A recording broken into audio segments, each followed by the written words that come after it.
The power of the less power starts with honesty. The architecture, the very architecture of collective problem solving are under threat. And we are no longer just relying on the strength of our values, but also the value of our strength. Canada strongly opposes tariffs over Greenland and calls for focused talks to achieve our shared objectives of security and prosperity in the Arctic. Is submitted to no limits, no constraints. On the other hand, I would like to tell you that the other countries, especially intermediate powers like Canada, are not powerless. They have the capacity to build a new order that encompasses our values, such as respect for human rights, sustainable development, solidarity, sovereignty, and territorial integrity of the various states. The power of the less power starts with honesty. It seems that every day we're reminded that we live in an era of great power rivalry, that the rules-based order is fading, that the strong can do what they can and the weak must suffer what they must. And this aphorism of Thucydides is presented as inevitable, as the natural logic of international relations reasserting itself. And faced with this logic, there is a strong tendency for countries to go along to get along, to accommodate, to avoid trouble, to hope that compliance will buy safety. Well, it won't. So what are our options? In 1978, the Czech dissident Václav Havel, later president, wrote an essay called The Power of the Powerless. And in it, he asked a simple question: how did the communist system sustain itself? And his answer began with the greengrocer. Every morning, this shopkeeper places a sign in his window: "Workers of the world unite." He doesn't believe it. No one does. But he places the sign anyway to avoid trouble, to signal compliance, to get along. And because every shopkeeper on every street does the same, the system persists. Not through violence alone, but through the participation of ordinary people in rituals they privately know to be false. Havel called this living within a lie. The system's power comes not from its truth, but from everyone's willingness to perform as if it were true. And its fragility comes from the same source. When even one person stops performing, when the greengrocer removes his sign, the illusion begins to crack. Friends, it is time for companies and countries to take their signs down. For decades,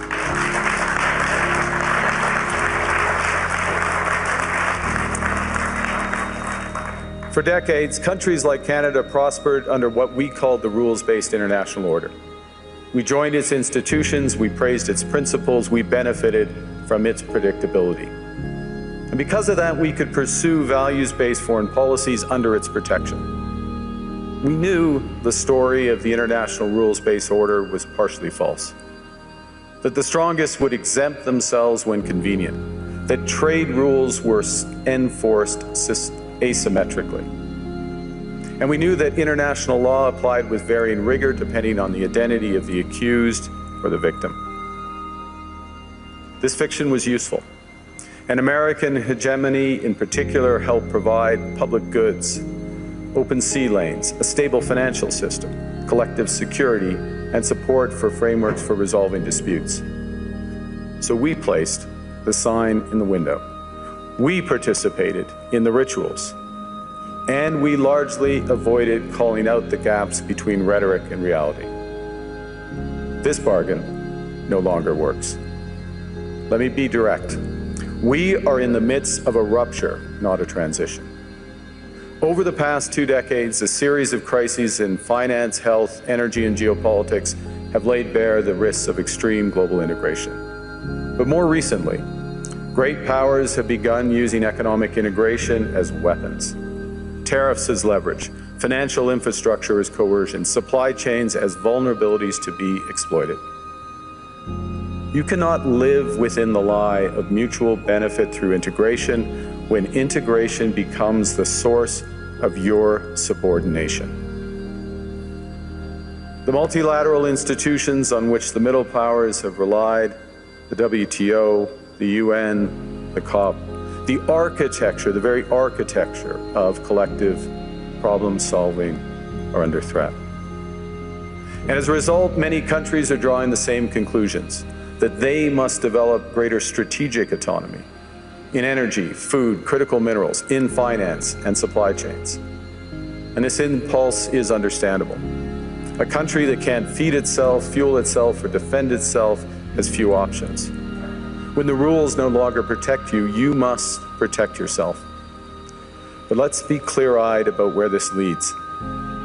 A world of fortresses will be poorer, more fragile, and less sustainable. And there's another truth. If great powers abandon even the pretense of rules and values for the unhindered pursuit of their power and interests, the gains from transactionalism will become harder to replicate. Hegemons cannot continually monetize their relationships.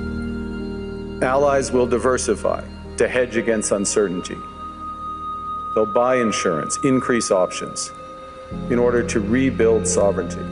Sovereignty that was once grounded in rules but will increasingly be anchored in the ability to withstand pressure. This room knows this is classic risk management. Risk management comes at a price. But that cost of strategic autonomy, of sovereignty, can also be shared. Collective investments in resilience are cheaper than everyone building their own fortresses. Shared standards reduce fragmentations. Complementarities are positive sum. And the question for middle powers like Canada is not whether to adapt to the new reality. We must. The question is whether we adapt by simply building higher walls or whether we can do something more ambitious. Now, Canada was amongst the first to hear the wake-up call, leading us to fundamentally shift our strategic posture. Canadians know that our old, comfortable assumptions that our geography and alliance memberships automatically conferred prosperity and security, that assumption is no longer valid. And our new approach rests on what Alexander Stubb, President of Finland, has termed value-based realism. Or to put another way, we aim to be both principled and pragmatic. Principled in our commitment to fundamental values, sovereignty, territorial integrity, the prohibition of the use of force except when consistent with the UN Charter, and respect for human rights. And pragmatic in recognizing that progress is often incremental, that interests diverge, that not every partner will share all of our values. So we're engaging broadly, strategically, with open eyes. We actively take on the world as it is, not wait around for a world we wish to be. We are calibrating our relationships so their depth reflects our values. And we're prioritizing broad engagement to maximize our influence, given the fluidity of the world at the moment, the risks that this poses, and the stakes for what comes next. And we are no longer just relying on the strength of our values, but also the value of our strength. We are building that strength at home. Since my government took office, we have cut taxes on incomes, on capital gains and business investment. We have removed all federal barriers to interprovincial trade. We are fast-tracking $1 trillion of investments in energy, AI, critical minerals, new trade corridors, and beyond. We're doubling our defense spending by the end of this decade, and we're doing so in ways that build our domestic industries. And we are rapidly diversifying abroad. We've agreed a comprehensive strategic partnership with the EU, including joining SAFE, the European Defence Procurement Arrangements. We have signed 12 other trade and security deals on 4 continents in 6 months. The past few days, we've concluded new strategic partnerships with China, and Qatar. We're negotiating free trade pacts with India, ASEAN, Thailand, Philippines, and Mercosur. We're doing something else. To help solve global problems, we're pursuing variable geometry. In other words, different coalitions for different issues based on common values and interests. So on Ukraine, we're a core member of the Coalition of the Willing and one of the largest per capita contributors to its defense and security. On Arctic sovereignty, we stand firmly with Greenland and Denmark and fully support their unique right to determine Greenland's future.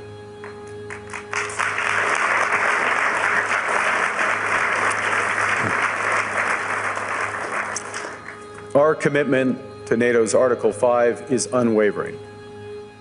So we're working with our NATO allies, including the Nordic-Baltic Gate, to further secure the alliance's northern and western flanks, including through Canada's unprecedented investments in over-the-horizon radar, in submarines, in aircraft, and boots on the ground, boots on the ice.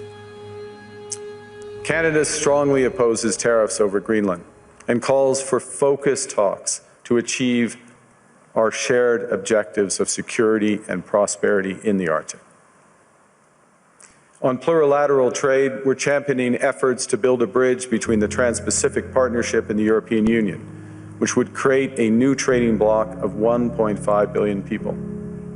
On critical minerals, we're forming buyers' clubs anchored in the G7 so that the world can diversify away from concentrated supply. And on AI, we're cooperating with like-minded democracies to ensure that we won't ultimately be forced to choose between hegemons and hyperscalers. This is not naive multilateralism, nor is it relying on their institutions. It's building coalitions that work, issues by issue, with partners who share enough common ground to act together. In some cases, this will be the vast majority of nations. What it's doing is creating a dense web of connections across trade, investment, culture, on which we can draw for future challenges and opportunities. Argue that middle powers must act together because if we're not at the table, we're on the menu. But I'd also say that great powers can afford for now to go it alone. They have the market size, the military capacity, and the leverage to dictate terms. Middle powers do not. But when we only negotiate bilaterally with a hegemon, we negotiate from weakness. We accept what's offered. We compete with each other to be the most accommodating. This is not sovereignty. It's the performance of sovereignty while accepting subordination. In a world of great power rivalry, the countries in between have a choice: compete with each other for favor, or to combine to create a third path with impact. We shouldn't allow the rise of hard power to blind us to the fact that the power of legitimacy, integrity, and rules will remain strong if we choose to wield them together. Which brings me back to Havel. What does it mean for middle powers to live the truth? Well, first, it means naming reality.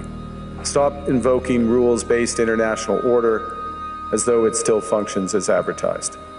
Call it what it is: a system of intensifying great power rivalry where the most powerful pursue their interests using economic integration as coercion. It means acting consistently, applying the same standards to allies and rivals.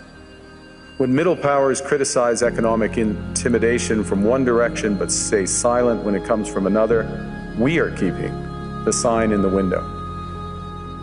It means building what we claim to believe in. Rather than waiting for the old order to be restored, it means creating institutions and agreements that function as described. And it means reducing the leverage that enables coercion. That's building a strong domestic economy. It should be every government's immediate priority. And diversification internationally is not just economic prudence, it's a material foundation for honest foreign policy, because countries earn the right to principled stands by reducing their vulnerability to retaliation. So Canada. Canada has what the world wants. We are an energy superpower. We hold vast reserves of critical minerals. We have the most educated population in the world. Our pension funds are amongst the world's largest and most sophisticated investors. In other words, we have capital, talent. We also have a government with immense fiscal capacity to act decisively. And we have the values to which many others aspire. Canada is a pluralistic society that works. Our public square is loud, diverse, and free. Canadians remain committed to sustainability. We are a stable and reliable partner in a world that is anything but. A partner that builds and values relationships for the long term. And we have something else. We have a recognition of what's happening and a determination to act accordingly. We understand that this rupture calls for more than adaptation. It calls for honesty about the world as it is. We are taking the sign out of the window. We know the old order is not coming back. We shouldn't mourn it. Nostalgia is not a strategy. But we believe that from the fracture, we can build something bigger, better, stronger, more just. This is the task of the middle powers. The countries that have the most to lose from a world of fortresses and the most to gain from genuine cooperation. The powerful have their power, but we have something too. The capacity to stop pretending, to name reality, to build our strength at home, and to act together. That is Canada's path. We choose it openly and confidently, and it is a path wide open to any country willing to take it with us. Thank you very much.